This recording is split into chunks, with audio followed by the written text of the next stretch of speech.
विश्वंभर चौधरी यांनी मोदी आणि फडणवीसांचा खरपूस समाचार घेत जोरदार भाषण केलं. भाजपने निवडणुका जिंकल्या तरी त्यांच्या कार्यकर्त्यांना हरल्यासारखं वाटते. कारण सगळे लोक भाजप कार्यकर्त्यांना वोटचोर बोलत आहे. तू चोर. ए भाई काय आलं? अरे ते लोक चोर चोर बोलतायत मला. का रे भाई? अरे इथं आम्ही इलेक्शन जिंकलो ना तरी हारल्यासारखं वाटतंय. का कोणता पक्ष होता? बीजेपी. अरे वोट चोर. अंधभक्तांचा दुसरा प्रॉब्लेम हा आहे की भाजपला मतदान करता करता कधी MIMचा होऊन गेलं कळलंच नाही. त्या नितेश राणेंची अवस्था बघा. मनातल्या मनात बोलत असेल, आईला जगू की मरू मी. विश्वंभर चौधरी यांनी अंधभक्तांना रडवणारं भाषण कसं केलं, पूर्ण व्हिडिओ बघा. मी ऐकलं तुम्ही 18 तास झोपत नाही, करता काय? फक्त पक्षाचा प्रचार करता का? मग बायका पुरुषांपेक्षा जास्त कारभार चांगला करतात कारण त्या कमी भ्रष्ट असतात असं माझं मत आहे स्वतःच. चंद्रचूड पॅटर्न आलेला आहे आता भारताच्या राजकारण. म्हणजे mister X is guilty but there is no punishment असा तो पॅटर्न आहे. मी त्याला चंद्रचूड पॅटर्न म्हणतो. म्हणजे कसं, इलेक्ट्रॉल बॉन्ड चुकीचे आहेत, घटनाबाह्य आहेत, पण आता घेतलेच तर राहू द्या. शिंदे सरकार गैर होतं, अवैध होतं, अतिशय वाईट, पण आता झालंच आहे तर राहू द्या. आता फडणवीसांनी पुढचा टप्पा गाठला. आता निवडून यायला मतदाराची गरजच राहणार नाही. पुढच्या काही वर्षांमध्ये फक्त उभ्या राहणाऱ्या उमेदवारीला दहशत किंवा पैसे दिले की तुमचं काम संपलं, मतदाराची शून्य गरज. नवीन मॉडेल हे लोकशाहीचं. भारताच्या स्वातंत्र्यानंतर एवढा विचित्र कालखंड कधी आला नसेल अशा एका कालखंडात आपण आहोत. आणि यात जर आपल्याला जगायचं तगायचं असेल तर आपल्याला आधी संविधानाला जगवलं पाहिजे, मग आपण जगू. आजकाल जो प्रचार चालतो व्हॉट्सअप युनिव्हर्सिटीचा, चमत्कारिक युनिव्हर्सिटी आहे. भारताला पछाडलेला सगळ्यात मोठा रोग सध्या व्हॉट्सअपचा आहे आणि त्याच्यावरून खोटं नाटं पसरवणं. आणि हे आम्ही नाही म्हणत, या देशाचे गृहमंत्री ऑन रेकॉर्ड म्हणलेले आहेत की खरं असो वा खोटं आम्ही क्षणात ते लाखो लोकांपर्यंत पोहोचू शकतो. अमित शहा म्हणलेले आहेत की बाबासाहेबांनी एकट्याने काय केलं, की 300 लोकांची समिती होती वगैरे वगैरे वगैरे. मग त्या गाढवांना आपल्याला TT कृष्णम्माचार्यांचं भाषण त्यांना द्यावं लागतं की मसुदा समितीत 7 सदस्य होते पण त्यातले 6 कधीच आले नाहीत, त्यातले 2 वारले, असं काहीतरी आहे. कृष्णम्माचार्यांचं भाषण आहे त्याच्यावर. आणि अंततः संविधान लिहिण्याची जबाबदारी मसुदा समितीचे अध्यक्ष म्हणून फक्त एकट्या बाबासाहेबांवर येऊन पडली. आणि म्हणून बाबासाहेब घटनेचे शिल्पकार हे त्या गाढवाला आपल्याला रिटर्नमध्ये सांगायला लागतं.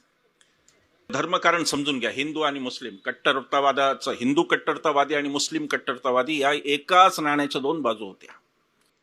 आणि आपले नेते आपण त्यावेळेला सुरक्षित हातात होतो हे फार मोठं मी म्हणेन की या भारताची आता पुण्य पाप याच्यावर आपला काय विश्वास फार नसतो, पण भारताचे म्हणूया शब्द पाहिजे म्हणून की पुण्याही म्हणायचे.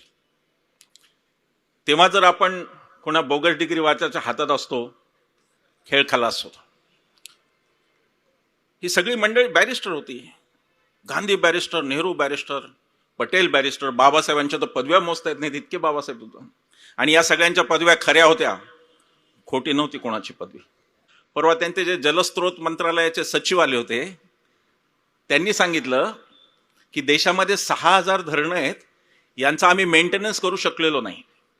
5000 धरणांचं ऑडिटच होऊ शकलेलं नाही. आत्ताची एफिशियन्सी दाखवतायत हे साहेब आपले दिल्लीत बसलेले भाई और बहनो, त्यांची एफिशियन्सी दाखवतायत हे, तुमची कार्यक्षमता. आम्ही ऐकलं तुम्ही 18 तास झोपत नाही, करता काय? फक्त पक्षाचा प्रचार करता का? मग इतकी वाईट अवस्था आहे की पंतप्रधान आणि गृहमंत्री महापालिकेच्या निवडणुकीचा प्रचार करतात आणि फडणवीस मुख्यमंत्री नगरसेवकाचा प्रचार करतात. भारतीय जनता पक्ष हे प्रॉफिट मेकिंग सेंटर आहे. हा पक्ष लक्षात घ्या, हा राजकीय पक्ष नाहीये, हे व्यापारी केंद्र आहे. आणि त्यांना प्रत्येक छोट्या छोट्या ठिकाणची जी प्रॉफिट सेंटर आहेत, नफ्याची केंद्र आहेत, ती त्यांना ताब्यात पाहिजेत. म्हणून ते पदाचा पण मान ठेवत नाहीत. हास्यास्पद आहे. पंतप्रधान महापालिकेच्या निवडणुकीत ते हास्यास्पद आहे. मुख्यमंत्री जर नगरसेवकाचा हास्यास्पद गोष्ट आहे, पण ते प्रॉफिट सेंटर आहे, तिथून येणाऱ्या गोष्टी महत्वाच्या आहेत. ही आजची अवस्था आहे. त्या अवस्थेत आपण यांच्या हातात होतो. त्यांचे नेतेच इतके विद्वान आहेत की यांना काय कळणार आहे. मला तुम्हाला खरं सांगतो, मला नैराश्य येतं कधी कधी. आपण ज्यांच्याशी लढतो ना, त्यांच्यात थोडी तरी बुद्धी असावी लागते, नाही तर त्या लढण्यात मजा नाही येत. शिवीगाळ शिल्लक राहते पलीकडून. आजकाल तर काय ते देशद्रोही तर फारच. मला तर दररोज कोणीतरी पाकिस्तानचा व्हिसा काढतं. म्हणलं का जाईल, माझ्या बापाचा देश आहे, तुझ्या नाही. मी का पाकिस्तानात जाऊ? आणि मी राष्ट्रवाद या भंपक माणसांकडून शिकू ज्यांनी राष्ट्रपित्याची हत्या केली, राष्ट्रगीत नाकारलं, राष्ट्रध्वज नाकारला, त्यांच्याकडून मी राष्ट्रवाद शिकायचा का? हा देश आमच्या बापाचा आहे. आमचे बाप लढलेत, आमचे बापजादे स्वातंत्र्यासाठी, सुव्यवस्थेसाठी, शासन चांगलं यावं यासाठी लढलेत, खस्ता खाल्ल्यात सगळ्यांनी. ही मंडळी जर तिकडे बसली असती युरोपमध्ये, विचार करा, त्यावेळेला बाबासाहेबांनी जर लंडनमध्ये ऑफिस थाटलं असतं आणि ते म्हणले असते की नाही आता मी माझी इथं वकिली करणार, खोऱ्याने पैसा ओढला असता त्यांनी. इतकी त्यांची प्रगल्भ म्हणजे प्रतिभाच होती. ही माणसं इथे का आली? या आपल्या माणसांमध्ये परत जायचं असं त्यांना का वाटलं? आणि ते जे स्वातंत्र्य, ती जी घटना, ती जी लोकशाही आपण मिळवली, ती चिरगुट लोकांच्या हातातून आपल्याला मरू द्यायची नाही, म्हणून आपण उभे आहोत. काय प्रयोजन आहे? तुम्ही माझं ऐकताय, मी बोलतोय. मला एका पश्चिम महाराष्ट्रातल्या एका गावात बोलवलं होतं. त्यामुळे आमचे 15च्या 15 सगळे मेंबर ग्रामपंचायतीच्या स्त्री आहेत, तर तुम्ही या. मला कौतुक वाटलं. म्हणलं चांगली गोष्ट आहे, 10 वर्ष झाली या घटनेला, चांगलं आहे. मी तिथं गेलो. मी जात असताना स्टेजवर 15 पुरुष बसलेले होते. तर म्हणलं हे नाही, म्हणजे हे सरपंच, हे उपसरपंच. अहो म्हणलं पण महिला होत नाही, यांच्याच बायको आहेत ना म्हणले. याच्यात काही राजकीय न्याय झाला असं माझं मत नाही. जर अशा प्रकारची वागणूक स्त्रियांना मिळत असेल त्या पदावर आल्यावर सुद्धा, तर ही अंतर्मुख होण्याची गोष्ट आहे, चिंतनाची गोष्ट आहे की खरोखर हे का, असं का? बायका पुरुषांपेक्षा जास्त कारभार चांगला करतात कारण त्या कमी भ्रष्ट असतात, असं माझं मत आहे स्वतःच. पण आपल्याला ती आपल्या डोक्यात मनुस्मृतीच बसलेली आहे. म्हणजे इतकी मनुस्मृती बसलेली आहे की एखाद्या बाईनी गाडीनी क्रॉस केलं तर चालत नाही, रागाने बघतात. खरंय की नाही? डोक्यातच बसले ते पूर्ण. आणि लोक विचारतात आमच्याकडे कुठे मनुस्मृती? अरे तुमच्या डोक्यात मनुस्मृती आहे. मनुस्मृती घरात आणि पुस्तकात कशाला राहायला लागते? ती डोक्यात असते आणि ती बसलेली आहे. जर न्यायाची गोष्ट नसती तर न्याय मनुस्मृतीचा राहिला असता या देशात. मनुस्मृतीचा न्याय काय आहे? तो न्याय असा आहे की जर शूद्रांनी धन चोरलं तर फक्त चोरलेलं धन परत घ्यावं. बिचाऱ्याकडे असंही काही नाही दुसरं द्यायला. किती मोठेपणा बघा मनाचा. जर वैश्यानी चोरलं तर दुप्पट घ्यावं, क्षत्रियांनी घेतलं तर चौपट घ्यावं, आणि ब्राह्मणांनी घेतलं तर 16 पट घ्यावं. कोणालाही वाटेल बा कमाल आहे, सामाजिक न्याय आहे हा. तर किती ब्राह्मणांकडून 16, पण त्याच्यात 2 खाली कंडिशन्स अप्लाय. ते आहेत 2 खाली बारीक अक्षरात. एक म्हणजे न्यायाधीश हा ब्राह्मणच असला पाहिजे, आणि दुसरं म्हणजे त्याला वर्णानुसार न्याय देण्याची मुभा असली पाहिजे. म्हणजे तो म्हणू शकतो की हा गुन्हेगार आहे पण हा ब्राह्मण आहे, मी याला सोडला. एक नवा पॅटर्न आलेला आहे, चंद्रचूड पॅटर्न आलेला आहे आता भारताच्या राजकारणात. तो असाच आहे थोडासा. म्हणजे mister X is guilty but there is no punishment, असा तो पॅटर्न आहे. मी त्याला चंद्रचूड पॅटर्न म्हणतो. म्हणजे कसं, इलेक्ट्रॉल बॉन्ड चुकीचे आहेत, घटनाबाह्य आहेत, अतिशय चुकीचं आहे, हे पापच आहे. पण आता घेतलेच आहेत तर राहू द्या. आलं का लक्षात? शिंदे सरकार गैर होतं, अवैध होतं, अतिशय वाईट, पण आता झालंच आहे तर राहू द्या. जैन बोर्डिंग प्रकरण पुण्याचं परवा झालेलं, जमीन लाटली, सगळे अतिशय चुकीचं आहे. मग आता काय केलं ना, करार रद्द बिचाऱ्यांनी. परवा अजितदादाचं कोरेगावचं प्रकरण, काय नाही करार रद्द. अरे करार रद्द केला? आपण तर मागणी केली पाहिजे. माझा तो विचार आहे, पोलीस महासंचालकांना पत्र लिहून मागणी करायची की आता जे जे जेलमध्ये चोर आहेत त्यांचा जर मुद्देमाल त्यांनी दिला असेल तर त्यांना सोडून द्या पटकन. दिला मुद्देमाल, काय राहिलं आता? म्हणजे मोठ्या लोकांना वेगळं, म्हणजे पुन्हा मनुस्मृतीचं राज्य आलं का काय असं वाटण्यासारखी परिस्थिती आहे. पण आताचा चातुर्वर्ण्य वेगळा आहे. राजकारणी पहिले ते म्हणत, आता आपण सगळे फारच नागरिक म्हणूनच आपली काही ओळख नाही तर काय बाकीचं बोलायचं. आपण नागरिकच आहोत का नाही मला भ्रम पडतो आजकाल, संभ्रम होतो. आपलं महत्वच राहिलं नाही. नागरिकांच्या सगळ्या गोष्टी संपत चालल्यात. आधी यांनी लेस वोटर डेमोक्रेसी केली. म्हणजे काय, मतदार यादीतून नाव, माझं का नाव कापलं होतं 24ला, मी लोकसभेला मतदान करूच शकलो नाही. आमच्या सगळ्या बिल्डिंगमधून फक्त माझं बायकोचंच नाव कट होतं. आम्ही कुठे अर्ज दिला नव्हता. 20 वर्ष ज्या बूथवर आहे त्या बूथवर गेल्यावर कळलं माझं नावच नाही. तर आधी ती लेस वोटर डेमोक्रेसी केली. आता फडणवीसांनी पुढचा टप्पा गाठला आणि ती वोटरलेस डेमोक्रेसी होतीये. 100 बिनविरोध आता उल्लेख केला मंडल साहेबांनी. आता निवडून यायला मतदाराची गरजच राहणार नाही. पुढच्या काही वर्षांमध्ये फक्त उभ्या राहणाऱ्या उमेदवारीला दहशत किंवा पैसे दिले की तुमचं काम संपलं. मतदाराची शून्य गरज. नवीन मॉडेल हे लोकशाहीचं. हे नवीन मॉडेल आहे वोटरलेस डेमोक्रेसी. मतदार विहीन अशी लोकशाही आता जन्माला येते आहे. त्याच्याकडे फार सजगपणे पाहण्याची गरज आहे. आपण तर लढतोच, लढावंच लागतं. असं ठरवलंय की जेलमध्ये घालत नाही तो पण लढायचं, नंतर जेलमधून लढायचं, मरेपर्यंत लढायचं. काय व्हायचं ते होईल, लढलं तर पाहिजेच. पुढच्या पिढ्या तुमच्या माझ्या कशा हा प्रश्न आहे. हा आपला प्रश्न नाही आहे. आपण आता झालं, मी पण 50च्या पुढे गेलो, झालं. पुढच्या पिढ्यासाठी हे लढणं भाग आहे. आणि ते लढताना माझी एक मागणी आहे, तुम्ही आगलावे साहेब सगळ्यांनी आपल्या साथींनी ती लावून धरा. मी ते आता 4 मुख्यमंत्र्यांना पत्र लिहिलीत आतापर्यंत, कोणी काही त्याची दखल नाही घेतली. माझी स्पष्ट मागणी आहे की या देशात इतिहास जो घडून गेला त्याच्यावरून मारामाऱ्यांसाठी तो 80 मार्काचा ठेवलाय आणि उद्याचं नागरिकशास्त्र मात्र 20 मार्काचं ठेवलंय. कसे चांगले नागरिक तयार होणार? सरकारी कार्यालयात गेले की गळपटतात नागरिक आपले. इसका क्या करू? अरे तू MA झाला बाबा, वाचलं त्याच्यात, काय करू, तुला माहिती पाहिजे आहे. ते होत नाही. माझी मागणी अशी आहे की नागरिकशास्त्र 100 मार्काचं आणि त्यात राज्यघटना 50 मार्कांची, ही माझी मागणी आहे. मला स्वतःची लाज वाटते. कशाची लाज वाटते मला माहिती आहे?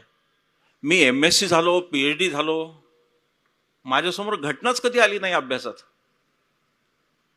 मी जेव्हा लॉला प्रवेश घेतला 50व्या वर्षी, तेव्हा मग आणि मेधा त्यांच्याबरोबर आमचे विलास भाऊ पण आहेत इथे, मेधाताईंबरोबर लढताना ते संविधान तोपर्यंत माझ्या आयुष्यात संविधान कुठं होतं? ज्यावर देश चालतो, जो या देशाचा प्राणवायू आहे, जी या देशाची मुख्य रक्तवाहिनी आहे, तिच्याबद्दलच आपण बोलत नाही. आणि कोणत्याही सरकारला वाटत नाही की राज्यघटना शिकवली पाहिजे. धरणं कशी बांधायची? 3000 धरणं नेहरूंच्या कारकिर्दीत त्यांनी बांधलीत. विचार करा. या माणसाला 5000चं ऑडिट होत नाही, तो माणूस 3000 धरणं बांधली होती त्या सरकारनी. तुम्ही विचार करा, मोठी गोष्ट आहे फार. दुसरा विषय जरा अजून गंभीर आहे, तो आहे धर्मनिरपेक्षता. त्याच्यावर तर फार डोकं उठतं त्यांचं. धर्मनिरपेक्षता त्यांचे शत्रू आहेत ते. त्याचं कारण उघड आहे. त्यांना भारताचा हिंदू अफगाणिस्तान किंवा हिंदू पाकिस्तान करायचं, हे त्याचं कारण आहे. निर्बुद्धपणे बोलतात, अरे जो पाकिस्तान जिनांनी वाटून घेतला त्याची आजची स्थिती तर बघा. एक राष्ट्र धर्माच्या आधारावर त्याची स्थिती बघा. आणि एक धर्मनिरपेक्ष राष्ट्र, ते आता मागचा काळ सोडा 10-12 वर्षाचा, त्याच्या आधीची प्रगती बघा. मागच्या काळात काय, या काळात काही प्रगती नाही. फक्त टेंडर काढणे, हायवे बांधून पैसे काढणे, एवढा कार्यक्रम चाललाय. सामान्य माणसाचं काही घेणं देणं नाही यांच्या विकासाशी. यांचा विकास राहतो कुठं काय कोणाला माहित नाही. रोडवर निघालं तर थोडं दिसतं, बाकी काही विकासाचा संबंधच नाही काही. धर्मनिरपेक्षता नको, कारण धर्माचं राज्य आणलं की मुठभर लोकांना, उरलेल्या लोकांवर गुलामगिरी करता येते. म्हणून धर्माचं राज्य पाहिजे. का पाहिजे? का पाहिजे पुरोहितशाही? राज्य करता येतं, आर्थिक प्रश्न सुटतात. देव फार कोपतो, तुम्ही इकडे या, देवाला पैसे द्या, ते पैसे मी घरी घेऊन जातो, इतका साधा हिशेब आहे. वेगळा हिशेब काहीच नाही. म्हणून त्यांना धर्मनिरपेक्ष राज्य नको आहे. व्यक्तीला स्वातंत्र्य म्हणजे काय? मी माझ्या घरी पूजा करील, मी मशिदीत जाऊन नमाज पडेल, मी घरी नमाज पडेल, मी चर्चमध्ये जाईल, मी काय करायचं ते करेन. पण जेव्हा रस्त्यावरचा विषय येईल तेव्हा DJ लावायचा नाही, हे शासकीय यंत्रणा सांगू शकते, म्हणजे ते धर्मनिरपेक्ष. रस्त्यावरती धर्मनिरपेक्ष. सार्वजनिक ठिकाणी गडबड चालणार नाही, गोंधळ चालणार नाही, ती DJ चालणार नाहीत कान फाटेपर्यंत. इतक्या विकृतीला पोचलेत हे की ह्या DJचा विषय मी बोललो म्हणून हल्ला झाला सिंदरला माझ्यावर. मी असं म्हणालो की मी भारतीय जनता पक्षाच्या कोण्याही नेत्यापेक्षा चांगला हिंदू आहे, कारण मी वेद आणि उपनिषद वाचलेला हिंदू, असं मी म्हणालो. आणि मी म्हणालो की हिंदू म्हणून मला DJची आवश्यकता वाटत नाही. माझ्या धर्मात त्यात DJ लिहिलेलं नाही, असं तेवढं खवळले ते. याच्या मागचं सत्ता कारण, याच्या मागचं एक सायकल लक्षात घ्या की लोकांना सतत मेंदूला विचारच करू द्यायचा नाही, हे ते तंत्र आहे. DJच्या तालावरच हे कर ते कर, महोत्सव अमुक तमुक. इकडे मी आलो, सगळ्या मेट्रो पाहिल्या, खासदार महोत्सव. अरे काय खासदार महोत्सव? देशच महोत्सव झालाय सगळा. रोजच काहीतरी सेलिब्रेशन आहे, कशाचंही साजरीकरणच आहे. फक्त कार्यक्रम करायचे साजरीकरणाचे, काही नाही, मुळात शून्य. धर्मनिरपेक्षता जर तुम्हाला नको असेल आणि तुम्हाला जर हिंदू राष्ट्र पाहिजे असेल तर तुम्ही हे लक्षात घ्या की हिंदू राष्ट्र मागणाऱ्या सावरकरांना पहिल्या 4 निवडणुकांमध्ये त्यांच्या पक्षाला अनुक्रमे 4 खासदार, मग 3, मग 1 आणि मग 0 असे मिळालेले आहेत. या देशाला धर्माचं राज्य ही कल्पना सहन होणारी नव्हती.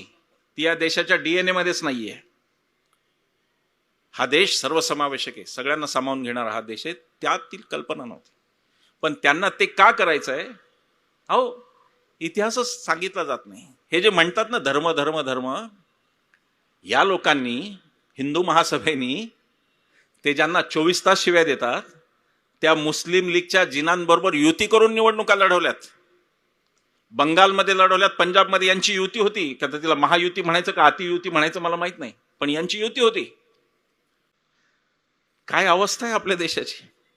पंतप्रधान पदावरचा माणूस राष्ट्रीय विज्ञान काँग्रेसमध्ये बोलतो, नॅशनल सायन्स काँग्रेसमध्ये, आणि काय म्हणतो, आमच्याकडे पूर्वीपासून प्लास्टिक सर्जरी होती.